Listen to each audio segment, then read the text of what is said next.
Et voilà, on se retrouve une fois de plus pour... ça fait au moins des semaines qu'on se rencontre pour cette petite capsule de prophétie. Exact.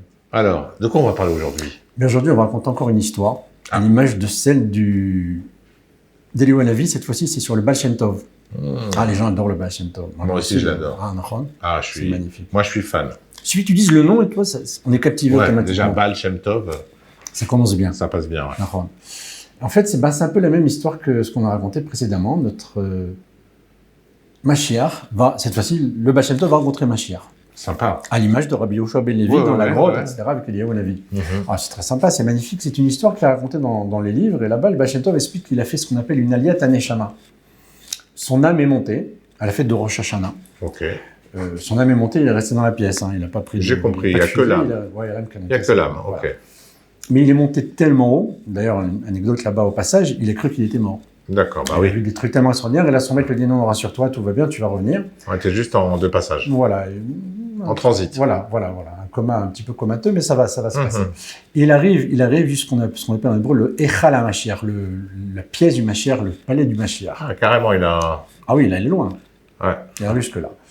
Et nécessairement, une fois qu'il est là-bas, il pose la question. Tu viens quand? Alors? Comment tu sais? J'imagine, quoi. Tout le monde se pose la question. On ne sait pas t'as quel âge ou tu mets quoi comme parfum. Il va pas lui dire ça, quoi. Bon, exactement. Il demande quand tu viens. Alors, la réponse, elle est intéressante. Elle est connue, d'ailleurs. Il y a sur ça, d'ailleurs, un égout, des histoires. Je vous le dis en hébreu, puis parce que ça vous révéler un peu le... De toute façon, on ne comprend pas l'hébreu. Vas-y, c'est pas grave, ça fait du bien. Et Matai Katimar, l'irché afutsu manetera chutsa. Quand est-ce que vient mon maître? Et lorsque tes sources se répondront à l'extérieur. Alors, Sanigou, l'Irché Yafut, ça, c'est un chant très connu dans le Chabad. On chante souvent, nous. Oui, souvent.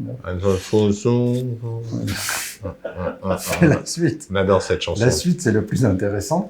Et souvent, c'est pas marqué, c'est jamais marqué quasiment.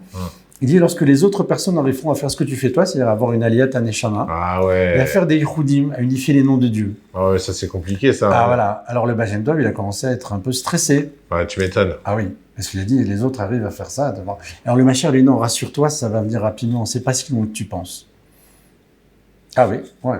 C'est intéressant comme réponse. Et alors là où c'est intéressant, c'est qu'en fait, il lui dit, le jour où les gens arriveront à faire comme toi des élévations de l'âme, avoir ce message puis redescendre et le diffuser, comme il l'a fait lui, puisqu'il a diffusé une Torah extraordinaire, eh bien il te dit, il y aura une génération, beaucoup de gens arriveront à le faire, à monter, avoir un message, et puis le révéler ensuite, tu vois, hop, gymnastique. Là, ils vont créer cher, ils vont à la salle de sport, et là, ils font d'Aliyat Haneshama, ils ont un message. Ouais, c'est un sport aussi. Bon. Et, simplement, ça va se diffuser, ça va se passer, ça va se révéler. C'est la réponse du Mashiach au Baal Shem Tov, quand même. C'est sérieux, c'est 2 garçons sérieux. Moi, je te crois que c'est sérieux. Bon, ça rigole pas.